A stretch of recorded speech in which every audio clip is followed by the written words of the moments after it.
কার্যকর হলো জ্বালানি তেলের নতুন দাম। শনিবার 1 সেপ্টেম্বর রাত 12টার পর থেকে এই দাম কার্যকর হয়। এতে প্রতি লিটার ডিজেলের দাম 1 টাকা 25 পয়সা এবং পেট্রোল ও অক্টেনের দাম 6 টাকা কমেছে। বিশ্ববাজারের সঙ্গে সামঞ্জস্য জারি রেখে জ্বালানি তেলের সক্রিয় মূল্য নির্ধারণ করেছে অন্তর্বর্তী সরকার। জ্বালানি তেলের নতুন দাম নির্ধারণ করে প্রজ্ঞাপন জারি করে বৈদ্যুতিক জ্বালানি ও খনিজ সম্পদ মন্ত্রণালয়। এতে প্রতি লিটার ডিজেল ও কেরোসিনের দাম 106 টাকা 75 পয়সা থেকে কম হয়েছে 105 টাকা 50 পয়সা।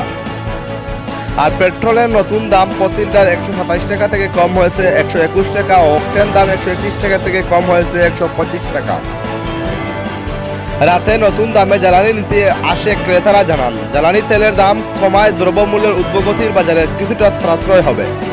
ডিজেল, পেট্রোল ও অক্টেনের দাম কিছুটা কমায় স্বস্তি প্রকাশ করেন তারা। একটি সাধারণ মানুষের জন্য আরও সাশ্রয় করার দাবি জানান তারা।